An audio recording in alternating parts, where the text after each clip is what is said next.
Donc on va commencer sur le e-commerce et les nouveaux usages. On va d'abord commencer par quelques chiffres.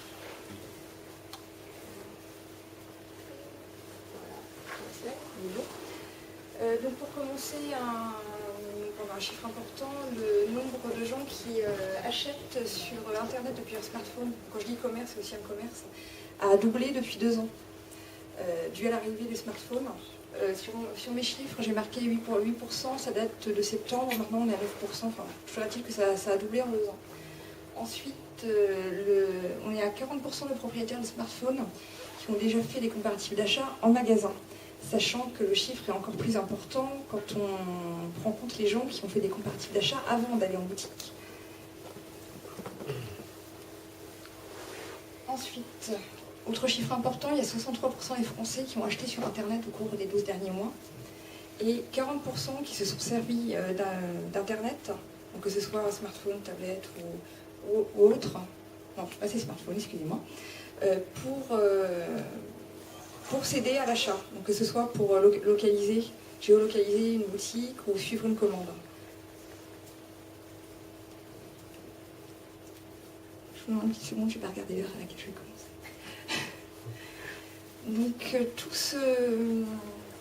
l'arrivée des smartphones, des tablettes, ça a créé de nouveaux services et de nouvelles attentes de la part des utilisateurs. Ça les a habitués à de nouvelles choses. Donc, on a surtout de leur part un besoin d'immédiateté. C'est-à-dire qu'avec Internet, ils sont habitués à avoir toutes les infos tout de suite.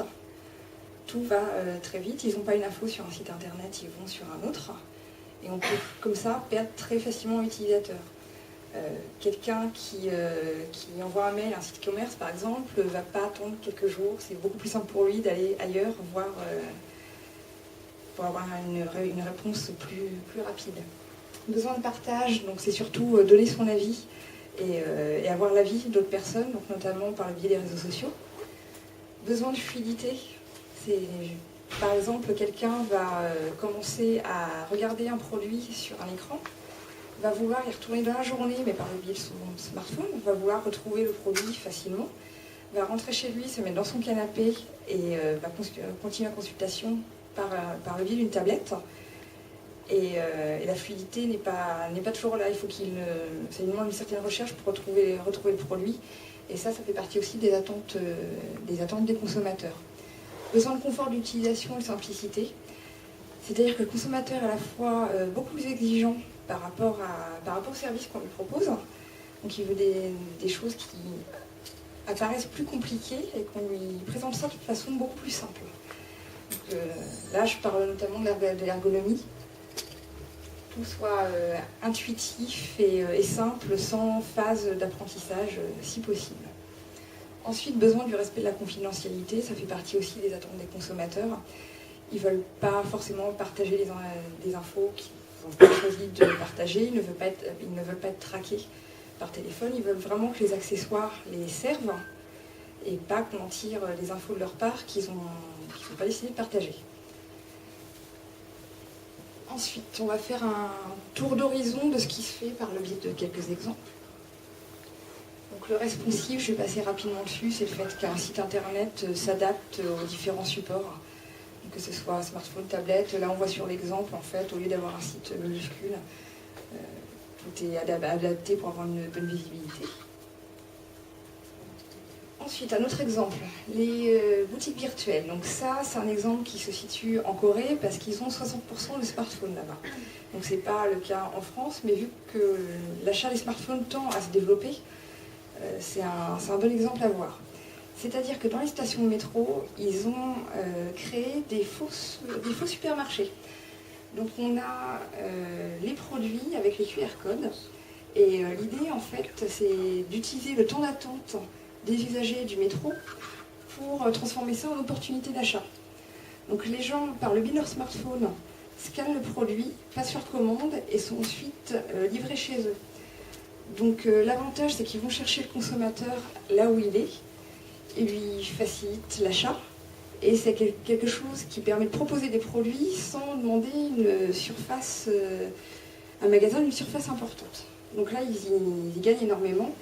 Donc j'ai expliqué en bas qu'il y a cet Excom Plus qui a été un des premiers à faire ça en Corée. Et ses ventes ont augmenté de 130% grâce à cette façon de vendre. Donc c'est, comme je disais, c'est quelque chose qui se fait principalement en Asie, mais qui est testé sur des petits points en France. Oui. Et oui, ils l'ont fait à Paris, là, il y a en 4 ou 5 endroits.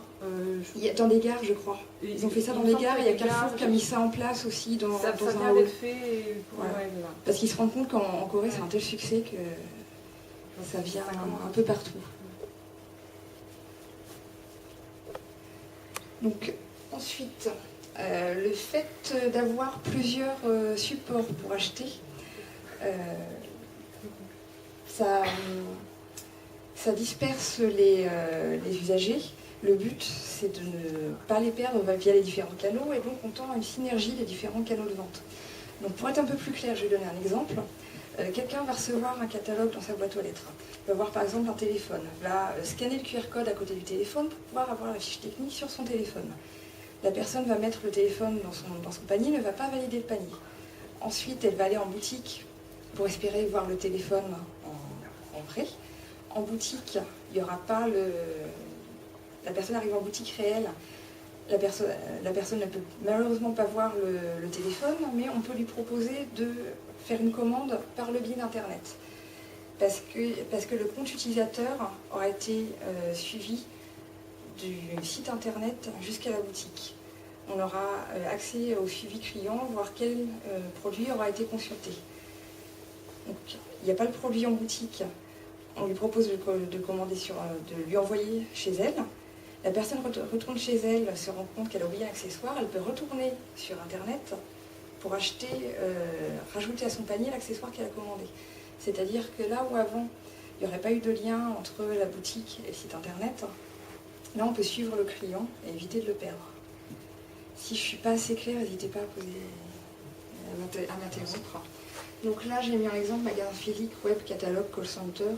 Donc le but, c'est vraiment de lier tous ces canaux pour éviter de perdre le consommateur. Comme j'ai dit, c'est très facile pour un consommateur qui ne trouve pas une information de basculer tout de suite sur un site web. Autre chose que je n'ai pas précisé, c'est que beaucoup de consommateurs achètent sur Internet, mais il y a des études qui ont montré qu'ils préfèrent acheter en magasin parce que l'expérience d'achat leur est souvent plus agréable. Mais ils achètent sur Internet parce qu'ils ont plus d'informations. Donc le but aussi, c'est de réussir à lier tout ça.